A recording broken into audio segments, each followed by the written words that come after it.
সময় এসে যায় তখন আমরা সকলেই ছটফট ছটফট করি, কিন্তু জম যন্ত্রণার হাত থেকে রক্ষা পেতে গেলে তার যে মেডিসিনটা আমাদের গ্রহণ করতে হবে সেই ধরনের ডাক্তারের কাছে আমরা যাই না। হ্যাঁ, এই অধমের কাছে শুনে নেবেন, জম যন্ত্রণার হাত থেকে রক্ষা পেতে গেলে তার মেডিসিনটা কি আছে। হ্যাঁ, মেডিসিন কি আছে সেটা ভালো করে একটু জেনে নেবে।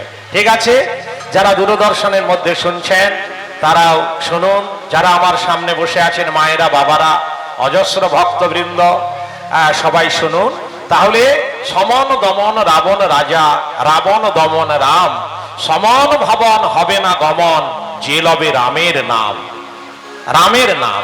তাহলে সমনের হাত থেকে জম যন্ত্রণার হাত থেকে বাঁচতে গেলে, আমাদের রক্ষা হতে গেলে তাহলে রাম নাম করতে হবে, তাহলে বা কানে রাম নাম শুনতে হবে।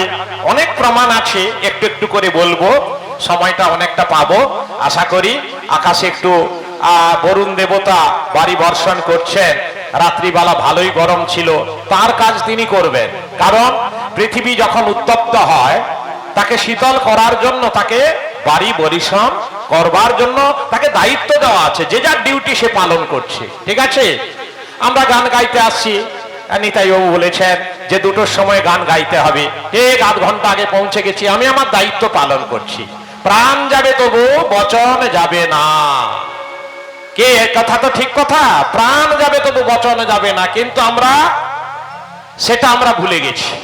আমরা যে বচনটা দিয়ে এসেছি বিধাতার কাছে যে তুমি আমাকে মানুষ জন্ম করে পাঠিয়ে দাও, আগে আগে তো 80 লক্ষ বার জন্ম হয়ে গেছে, গাছপালা পশু পাখি কত রকম আমাদের জন্ম হয়ে গেছে। হ্যাঁ, তাহলে শেষে আমরা আকুতি মিনিটু করে জানালাম যে বাবা এবারের জন্মটা মানুষ জন্ম করে পাঠাও। তাই মানুষ জন্ম করে পাঠাবার আগে তিনি একটা এগ্রিমেন্ট করে নিয়েছেন, সই স্বাক্ষর করে নিয়েছেন, আমি মানুষ জন্ম করে তোমাকে পাঠাবো, তোমাকে এই এই কাজগুলি করতে হবে। না কি কাজ? 2 হাত দিচ্ছি আমার চরণ সেবা করবে, এই 2টো কান দিচ্ছি আমার নাম শুনবে, এই বদনটা দিচ্ছি এই বদনে আমার নাম করবে, হরি কথা কৃষ্ণ কথা রাম কথা বলবে। ঠিক আছে, আর আর তোমাকে মনটা দিচ্ছি আমার চরণে, তোমাকে মনটি রাখতে হবে। এই হলো বচন দেওয়া আছে। হ্যাঁ, তাহলে বচন দেওয়া সত্ত্বেও কেন আমরা পালন করছি না? হ্যাঁ, কাম ক্রোধ ছাড়ছি না, মদ মোহ মাৎসর্য ছাড়ছি না, কিন্তু আমরা যে কথা দিয়ে এসেছি, বচন দিয়ে এসেছি, সেই বচনটা আমরা পালন করছি না। কিন্তু বরুণ দেবতা, সে তো দেবতা, কিন্তু সে ঠিক দায়িত্ব পালন করে যাচ্ছে।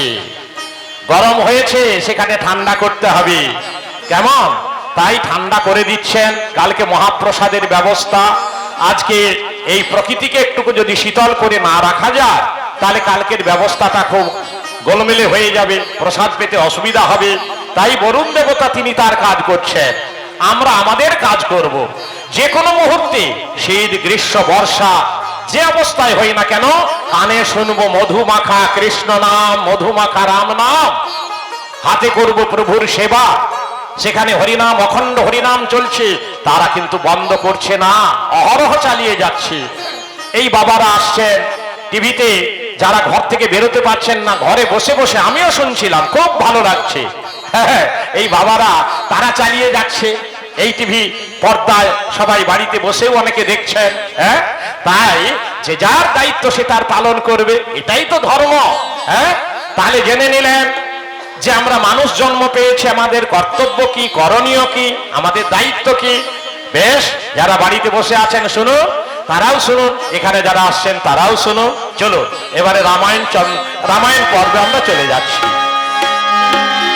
শ্রী গুরু শরণ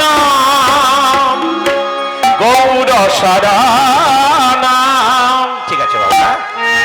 জয় জয় রাধা মাধব, জয় জয় সীতারাম, শ্রী গুরু শরণ গৌর শরণ, জয় জয় রাধা মাধব, জয় জয় সীতারাম।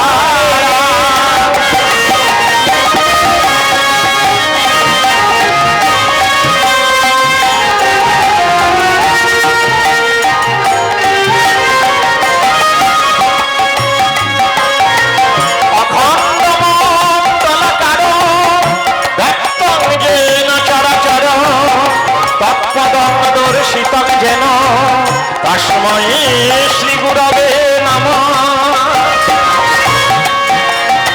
শ্রী গুরু শরণ গৌর শরণ জয় জয় রাধা মাধব জয় জয় সীতারাম।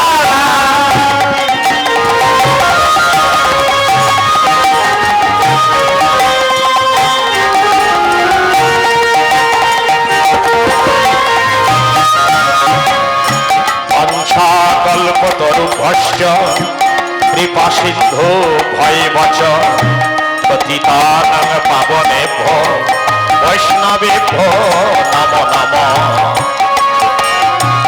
আজানো